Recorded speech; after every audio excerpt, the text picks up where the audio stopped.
bago ka pa lang sa aking YouTube channel at gusto mo tong mga video na to, huwag kalimutan i-like, share, at subscribe ang ating YouTube channel at pag-hit na rin ang notification bell para updated tayo sa lahat ng videos na i-upload ko.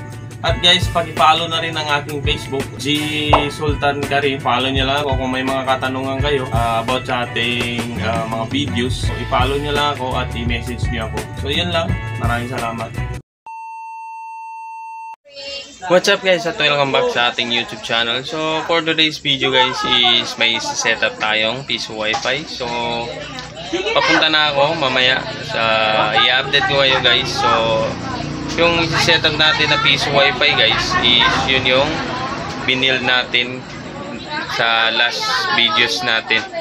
So yun guys yung kinonfig ko, yung Compass CF N341 version 2. Yun yung isi-setup natin kasi ibibigay na natin sa ating client guys. So abangan nyo guys at i-update ko kayo guys. So yun lang.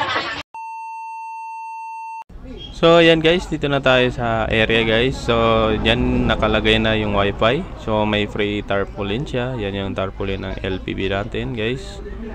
Then dito guys is nag-crimp na rin ako ng UTP cable para sa ating mga sa ating piece wifi at saka sa antena natin. Then yan yung compass natin guys na kinonfig natin. Then nag-crimp na rin ako. Yan yung may-ari guys. So dito guys nilalagay na ng tropa ko yung ating antena na compass. So kasamahan ko yan sa trabaho guys.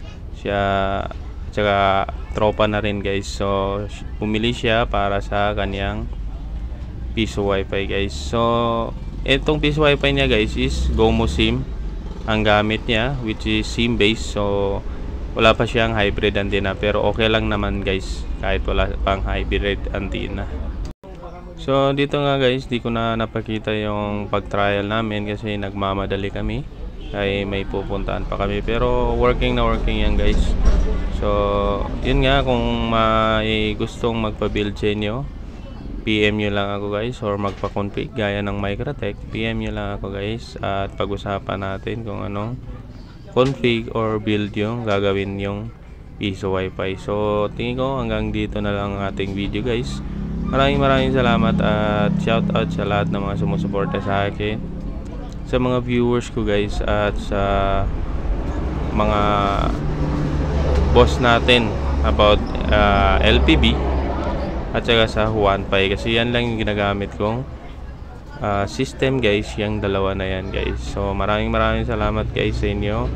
Huwag din natin kalimutang mag-subscribe guys at saka mag-like sa ating YouTube channel.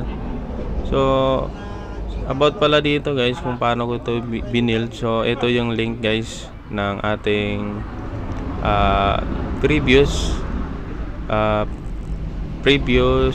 video guys. So ito yung kung paano ko binild ito, at saka may mga video din tayo about sa Huanpai kung paano mag-setup at kung paano mag-config.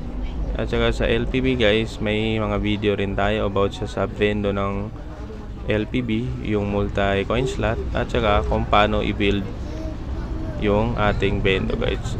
And about sa mga 5v5 guys, meron din tayo mga videos about kung paano kino-config sa LPB or mga orange Y guys. Then sa Huanpai naman guys is yung centralized guys, panoorin nyo lang. So hanggang dito na lang guys. Maraming salamat sa mga patuloy na sumusuporta sa akin, sa mga viewers ko guys. So yun lang at peace.